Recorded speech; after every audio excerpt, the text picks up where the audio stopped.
Pregame.com.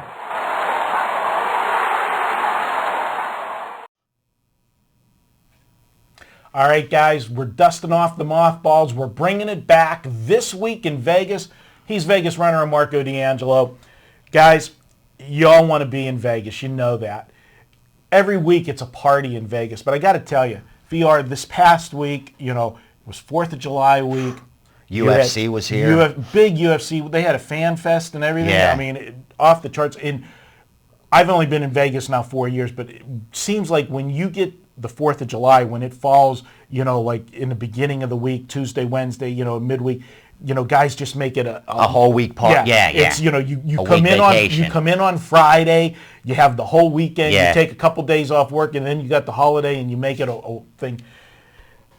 You had a week-long party. Good time. Guys that aren't following you on Twitter, they're missing out. Scroll back. If you want to live vicariously through a Vegas baller. No, honestly, what I love to do with Twitter, Marco, is that you get to share the experience with people. It's not like to front or whatever, because no one cares. But it's just that you get to enjoy the experience with the people. Sorry, man. All right, it's somebody calling from the cabana. They want to know. They want to know when the next party is. Yeah, go figure. But no, the truth is, Marco, you get to share when you're at the fights. You get to share when you're at parties. You get to share exactly what's going on in Vegas. And the truth is, like, I don't go out as much as I used to, but it's no secret. When I go out, I go out. I like to go out, and I like to have a good time. And this week, I had friends that came in from Philly that like to have even a better time than I do. So, I mean, it was on. Well, you were tweeting on Sunday. I mean, first, forget the whole weekend, the UFC and everything else. But Sunday, you and your boys, you were at Encore Beach Club, man. And I didn't know, like, I feel old. I didn't know how big of rock stars these DJs are.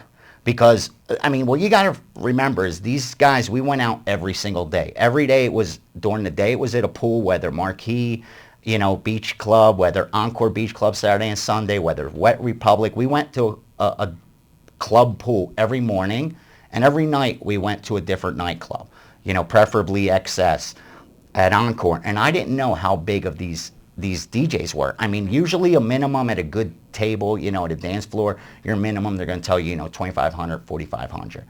For these DJs, your minimum's $8,500. And what's funny is these hosts were all like, oh, you're getting ripped off. I could have got you a lower minimum. And my boys are like, we're going to go over the minimum, bro. Like, you're not doing us any favor.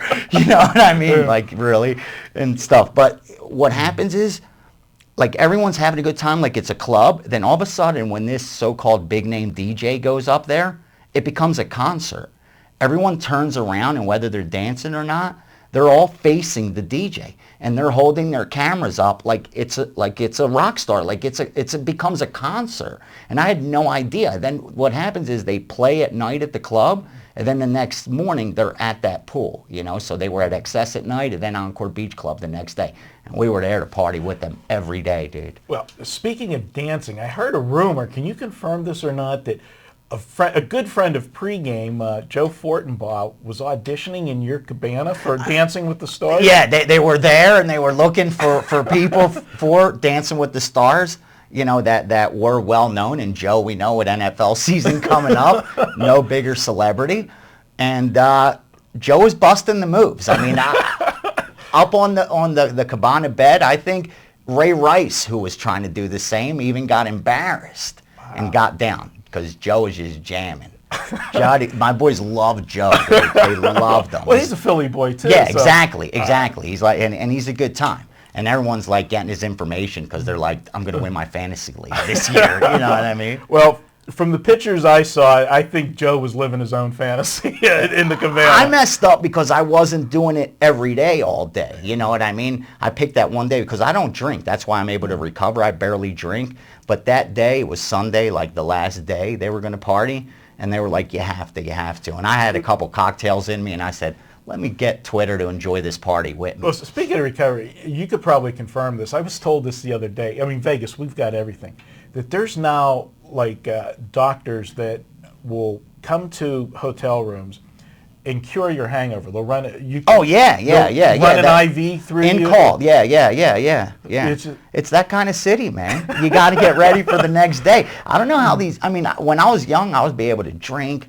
You know what I mean? You get 2 hours sleep, you shower, you're back out. Now all of a sudden, man, I'm getting a little older, but I can't help it. But when I go out, Marco, I like to have, or I'd rather stay in. Yeah. If I'm going to go out, I'm going to go all out. You know what I mean? Where do the young kids get them? I mean, because like we're talking, you know. I don't know. Like we were grown men. Yeah. You know what I mean? But you I don't know around, where there's all these 22, young kids, 23-year-old. and they charge them like $50 to get into this place. You know, cocktails are like $15, $20.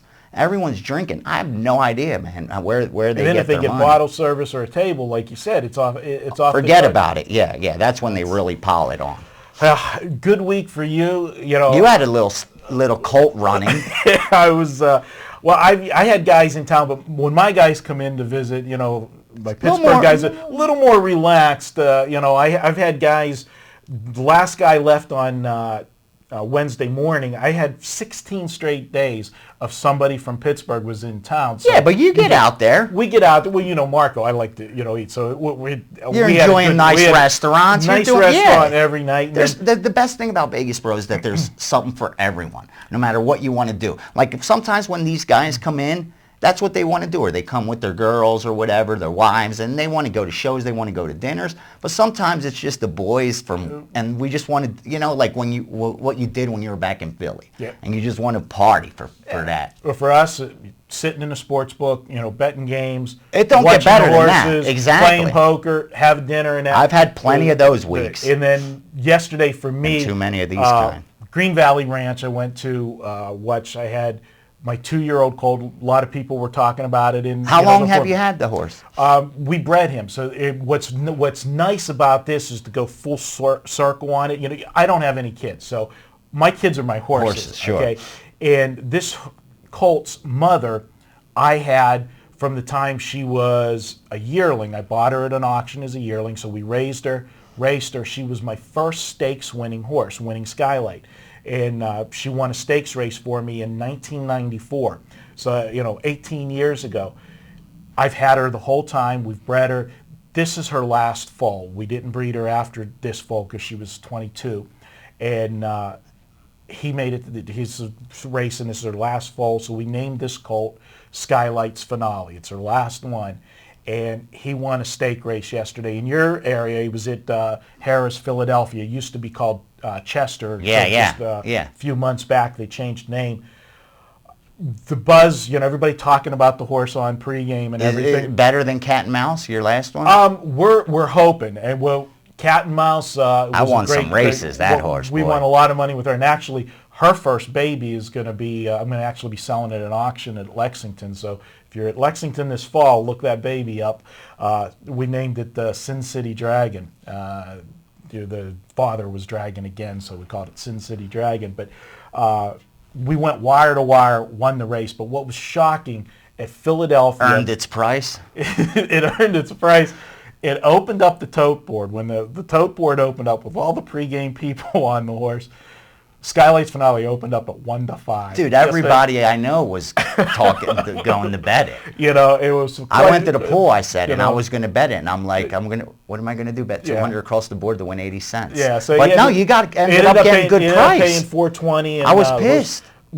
They had 7 divisions of that race yesterday. The Sire Stakes, you know, at Harrah's, and his was the fastest. I didn't watch it, so it wasn't even a race. It was easy money to double your money. There was one horse that, you know, tried to close on him at the end, but those 2 horses were 10, 12 lengths ahead of the rest of the field. They had swallowed too much dirt to pass them. And his time went in 153 flat. The next fastest time was 154. So he went a second faster than any other race. That's 5 lengths. Yeah, in horse racing. So very excited about that. He's got a couple stake races coming up end of the month back at my home track in Pittsburgh, and all of the boys. It's about to get exciting out here in Vegas with the football. I'm starting to feel it now. The contests are opening up. Las Vegas sport. Everybody's starting to talk about football. You know, that the lines are all up. It gets dead right now till Labor Day. You know, not too many people want to come to the desert when it's 115, even though the prices are great. You know what I mean? I bet now you could get the best deal on rooms and stuff. But it's about, this is like the calm before the storm. Baseball playoffs, NFL, college football. Don't get better than that. That's it. And you got, and now with UFC and, you know, boxing matches. I got one this week. Amir Khan fighting on Saturday at Mandalay Bay. I'll be there. Who knows? Maybe go out afterwards.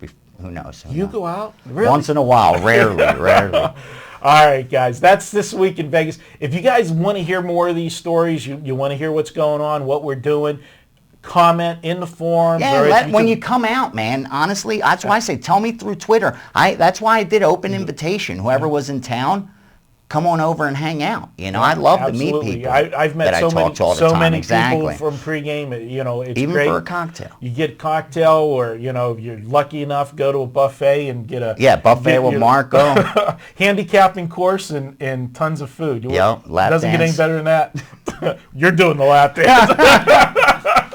All right, he's Vegas Runner. I'm Marco D'Angelo. Thanks for watching, guys. We'll be back next week. We'll have the entire crew back next week. Scott Spreitzer, Brian Leonard, Vegas Runner, and myself. Thanks for watching pregame.tv.